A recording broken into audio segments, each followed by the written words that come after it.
Voyager près de chez soi et découvrir les vertus de la lenteur. C'est le défi lancé par mon amie Joanne Germain, spécialiste du mode de vie slow. Je pars à la rencontre de gens qui ont choisi de ralentir pour mieux vivre. Éloge de la lenteur dans la vallée de la Batiscan.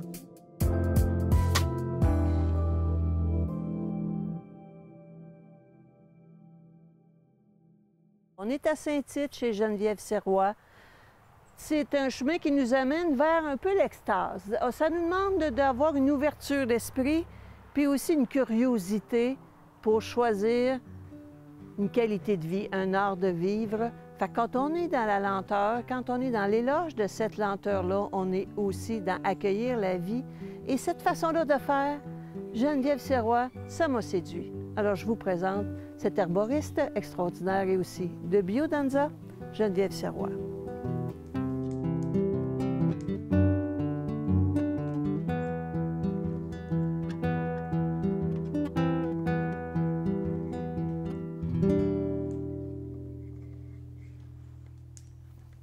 Il y a une lumière là-bas. Est-ce un jardin ou un massif échevelé? On se croirait au beau milieu du paradis dans ce lieu débordant de fleurs. Des bouffées odorantes chatouillent mes narines, odeurs fraîches, délicieuses et délicatement parfumées. Rien de plus beau que ce chemin bordé d'herbes folles, fines dentelles vitaminées. On est donc chez Geneviève Sirois.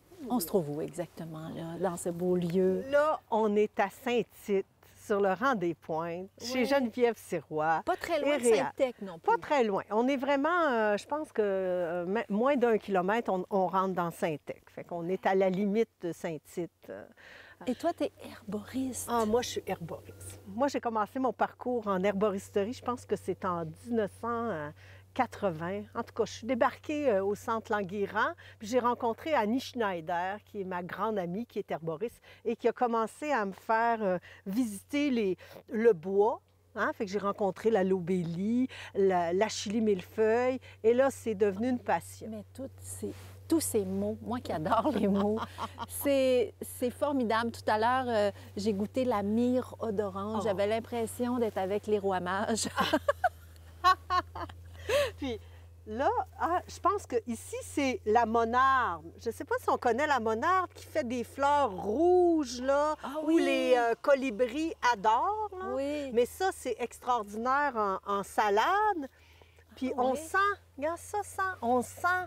Ah oui, c'est vrai. Mais c'est quand même assez rêche. Tu mets ça dans des salades? Non, ça, c'est la graine, là. OK, ça, c'est la graine, c'est la feuille. C'était rouge vif. Je cueille les fleurs, puis elle refait des fleurs. Fait que là, on est l'automne. Alors, mais j'ai été surpris dernièrement de me rendre compte que son odeur était encore dans sa graine. Oui, tout à fait. Il y a combien de variétés ici? Ma foi, il y en a beaucoup. Moi, j'ai l'impression qu'on n'est pas loin de 50, je pense. Ça se peut-tu? J'ai pas compté. J'ai perdu le compte.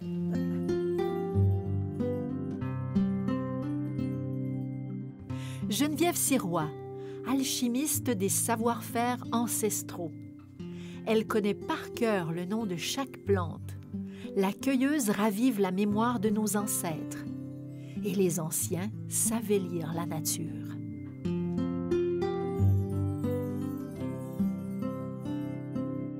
J'avais l'impression que ça faisait des années que tu étais établie ici, mais pourtant, c'est tout récent. Bien, ce qui est extraordinaire, en 2020, quand on est arrivé pour de vrai, puis j'ai décidé de quitter Longueuil, bien, j'ai ramassé le jardin de Longueuil et j'ai même mis mon compost dans des grands pots.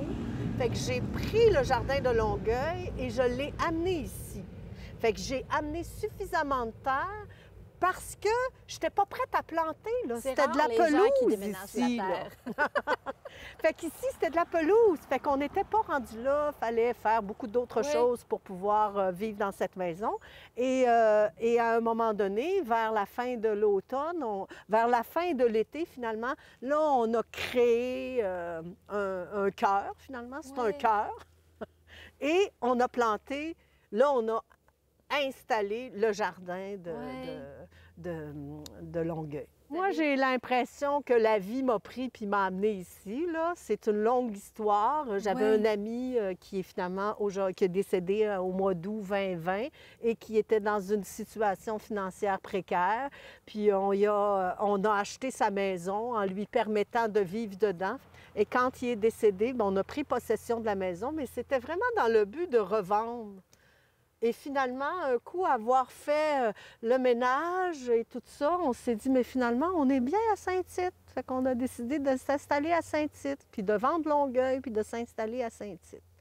Fait que c'était pas prévu, moi, dans mon existence, de m'en venir à Saint-Tite. Ah oui. Alors, c'est vraiment un cadeau de la vie, finalement. La douceur des feuilles sur mes lèvres, paupières closes, je goûte le territoire. S'infuse dans ma bouche une touche de boisé, par-dessus une autre, parfumée. Tantôt, je vais faire bouillir de l'eau. Je vais mettre des plantes dans un bas-d'homme, puis on va simplement mettre de l'eau bouillante sur nos plantes. Okay. Et on va laisser infuser 10 minutes. Okay. Ça, c'est une tisane. Okay. Moi, j'ai ma pelle parce que c'est bientôt le temps de ramasser des racines. Puis l'échinacée, c'est vraiment les racines. Le pissenlit, c'est les racines. Hein, on a plein, on connaît tout ça, le pissenlit. Oui, oui, oui. Hein?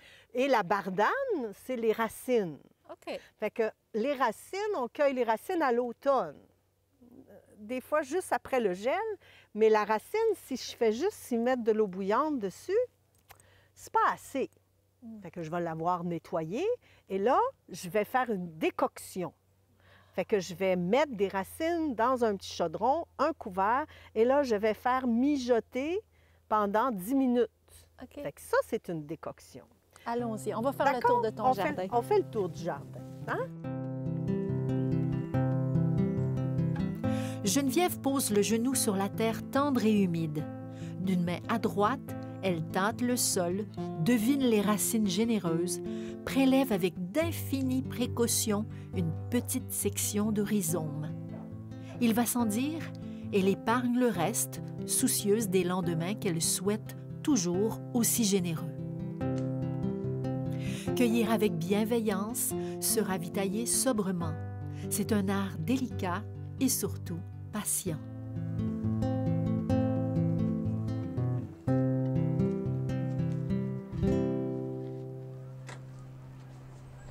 C'est une belle histoire, la première fois que j'ai entendu Elora. Il faisait fret, il faisait moins 30, c'était le bout de la noirceur, le bout du rang, le bout du fret de l'hiver. Ça se passait à Tavibois, au bout d'un rang. J'ai dit, vas-y donc, c'est une petite chapelle. Ça me tentait pas. Je me suis dit, vas-y, pareil. Je suis allée jusqu'au bout du fret, du rang de l'hiver, d'une petite chapelle à Tavibois. Ça appartenait au Fils de Jésus, ça, avant. Il y a Elora. C'est plein. Dans cette petite chapelle-là, il fait chaud, et Laura chante. Quand je suis revenue chez nous, au bout du rang, au bout du fret, au bout de l'hiver, je flottais avec mon char, tellement que ça fait du bien. Si vous voyez un spectacle d'Elora, allez-y. Bonjour, je m'appelle Elora et j'habite dans la forêt de Saint-Mathieu-du-Parc. Je vais vous interpréter une chanson qui s'appelle « La rivière ». Et la rivière, c'est le grand flot créateur. C'est la source qui coule à l'intérieur de nous, qui nous relie tous les êtres humains. Et là, c'est la grande source à laquelle on n'a pas le choix de s'abandonner.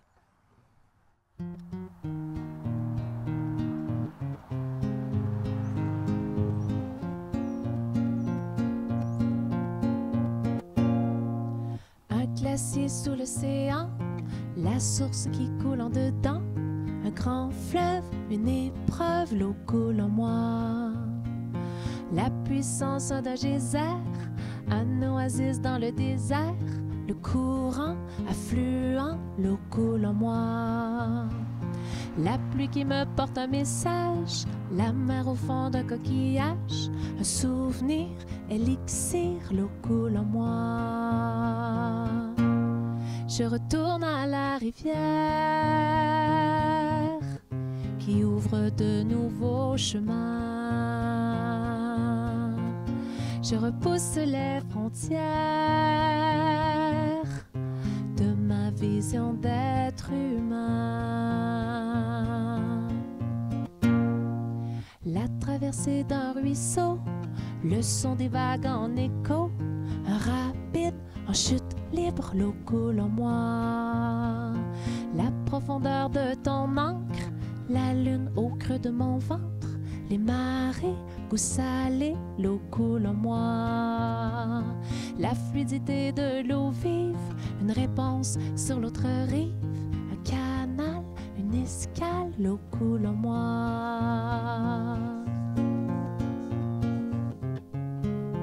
Ah, ah, ah, l'eau coule en moi.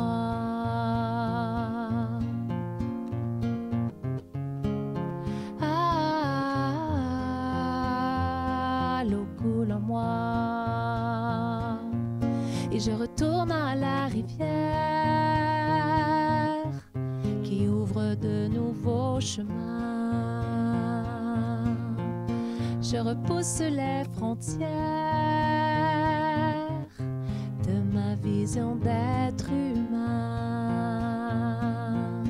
Je retourne à la rivière qui serpente dans mon corps. Je repousse les frontières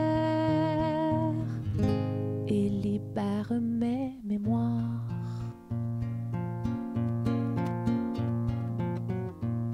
Je retourne à la rivière. Je repousse les frontières. Je retourne à la rivière qui serpente dans mon corps.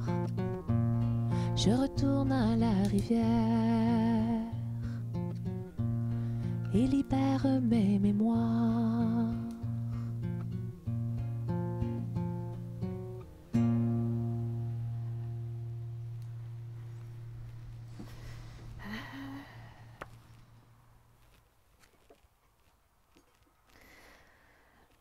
Parfois, dans notre vie, nous vivons des expériences un petit peu plus exigeantes et on a besoin d'une pause. Puis le temps de ralentir s'impose. Alors, un extrait ici du livre. M'extraire d'un milieu hostile et me retrouver dans cette ambiance de calme. Tout ça me fait du bien et me trouble. Oui, perdre l'énergie avec une pression trop basse, incapable de faire autre chose que du divan en cuirette brun sur ma galerie face à la rivière, me trouble. Me sentir fragile, c'est une nouvelle expérience de ma vie de forte et d'infaillible.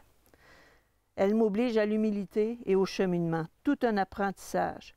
Lecture, bain de lavande, tisane, bouillon chaud, emmitouflée confortablement, assise dans ma chaise longue, dehors près du feu, au son des chutes du Manitou et des feuilles colorées qui se laissent aller. Me remplit d'une assurance, odeur pleine, mature et achevée. Si j'avais connu Geneviève Sirois à ce moment-là, c'est ici que j'aurais échoué. Les portes de son garde-manger s'ouvrent. Des dizaines et des dizaines de pots sagement posés sur l'étagère. On croit voir les rayons complets de son jardin.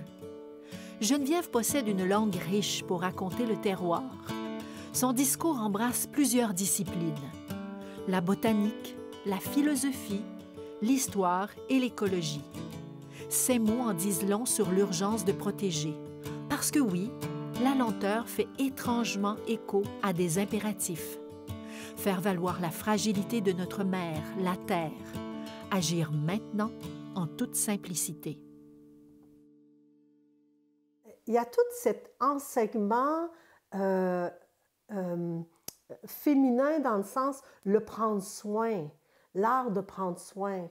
C'est sûr qu'on rencontrerait un herboriste masculin, qui a d'ailleurs beaucoup plus chez les Anglais que chez les francophones au Québec. Au Québec, l'herboristerie, il y a beaucoup plus de femmes, mais on pourrait dire notre médecine, notre approche est très différente.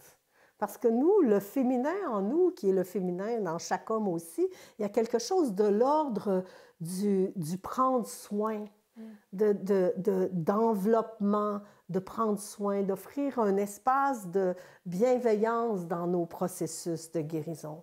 Fait que c'est un peu de cette école-là, moi, que je viens. Mais avant d'arriver à cette école-là, est-ce qu'il y avait un besoin qui est né en toi parce que, bon, je sais pas, est-ce que tu as toujours été... Ben moi, au grand désespoir... Non.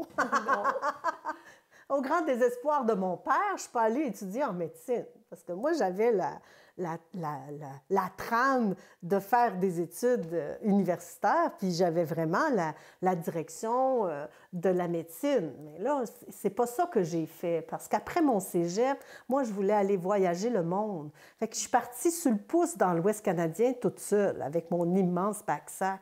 Et quand je suis arrivée dans l'Ouest canadien, dans les années 80, bien, il y avait tous ces granos-là qui cueillaient les pommes, les Toi, pêches. tu n'étais pas granola à ce moment-là. Bien, moi, c'est dans cette talle-là que je suis arrivée à 18 ans.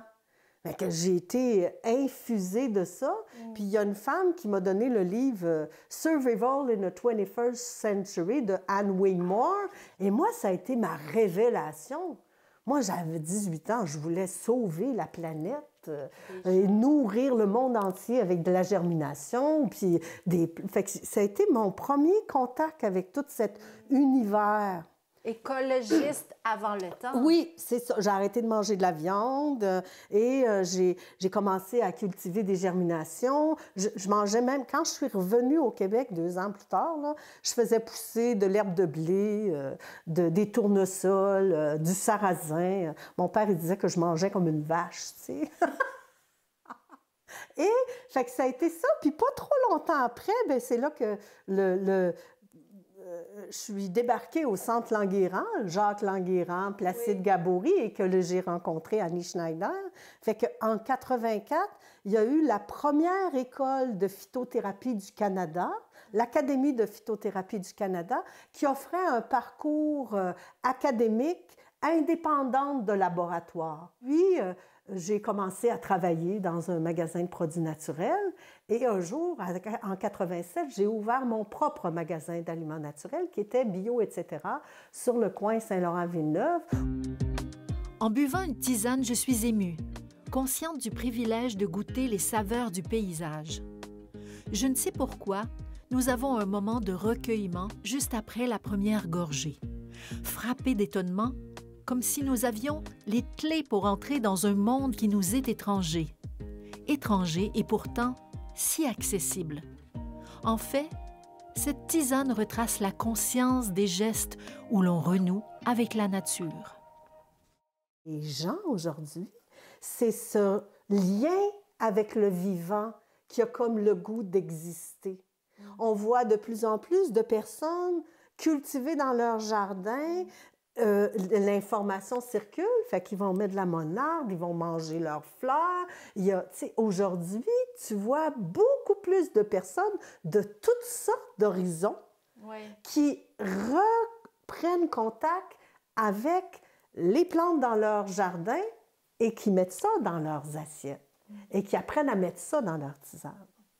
Moi, des fois, je vais faire des visites de jardin à Clé des Champs où les jardins sont ouverts. Et c'est fascinant comment les gens, c'est retrouver une connaissance qu'on a toujours eue. C'est pas de la nouvelle connaissance. C'est une connaissance qui s'est structurée, où on connaît plus d'affaires, on a des mots pour expliquer, mais ce lien-là avec les plantes médicinales, il est millénaire, je pourrais dire.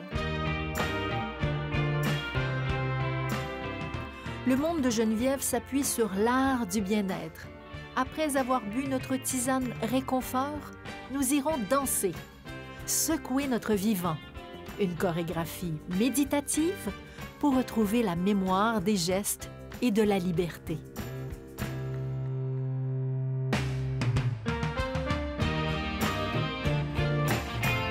Bon, ça fait pas longtemps que tu es arrivé ici, mais déjà, il y a des gens qui changent leur vocabulaire et qui utilisent le mot biodanza. Biodanza. C'est toi qui amènes ça ici? Mais ça existe depuis fort longtemps, partout dans le monde. C'est quoi exactement? Bien, ça existe depuis fort longtemps. Je pense qu'ici, au Québec, on va célébrer 20 ans. Oui. Rolando, on va célébrer son 100 ans, même s'il est mort en 86. Oui. Et lui a commencé ça dans les années 1960. Ah oui? Au Chili. OK. Et là, il est parti du Chili parce que la situation du pays était assez particulière. On l'a amené en Europe et ça s'est répandu dans l'Europe. Et aujourd'hui, il y a de la biodanza partout dans le monde. D'accord. Moi, là, toute seule dans mon salon, là, Toi, quand toute seule je dans danse, ton salon, tu peux te mettre de la danse. musique puis est-ce que je danser. fais de la biodanza? Pas vraiment. Parce que la biodanza, ça prend un groupe. OK. Le groupe devient une matrice. Le concept de la biodanza, c'est bio, vie, danza, mouvement plein de sens. OK. C'est réellement créer des espaces avec un groupe, de la musique, des mouvements et toute la chimie qui se passe à l'intérieur du groupe qui crée des écofacteurs positifs. Est-ce que je vais avoir peur d'avoir l'air stupide? Ce qui est extraordinaire, c'est qu'on n'a pas besoin de savoir danser.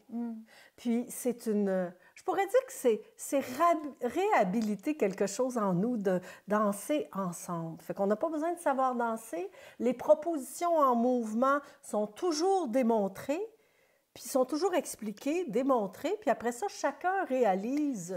Mais ce que je comprends, c'est qu'il y a aussi, on se touche, tout ça, puis des gens sont pas habitués de péter la bulle des autres. C'est quelque chose qui est comme un peu, on a une retenue d'aller toucher des gens qu'on connaît peu. Ce qui est extraordinaire dans la méthodologie de Rolando Toro, c'est qu'au début, on joue. Okay. Il y a des musiques joyeuses, on se met en mouvement joyeusement, et là, ça l'enlève. Le fait qu'on joue ensemble, on redevient des enfants. Okay. Je suis une facilitatrice, comme d'autres de mes collègues. Notre job, c'est de faciliter des processus. Et comment c'est créer la musique, les gens, les interrelations, les sourires. Quelque part, le groupe tisse un genre de milieu de confiance qui facilite le processus. Il y a un mot là, qu'on entend en biodanza, c'est la vivancia. Okay? Vivancia, ça veut dire une expérience intensément vécue dans le présent. Okay. Et en biodanza,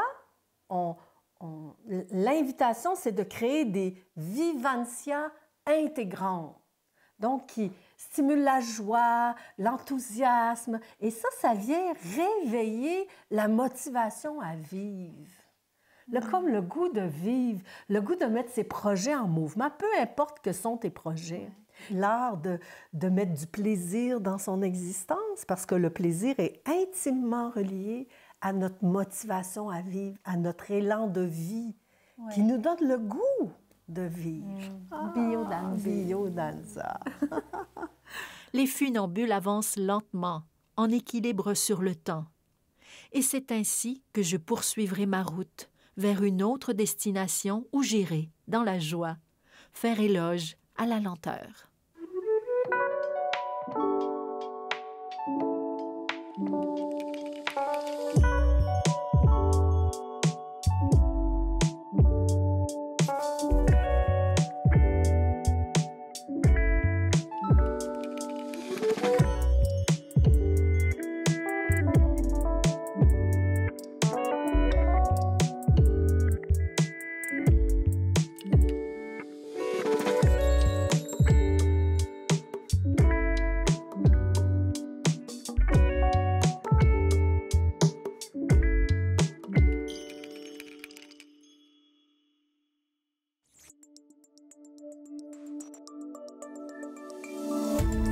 Cette émission d'Accès est appuyée par Cogeco et est rendue possible grâce à la collaboration de la communauté avec Nous TV.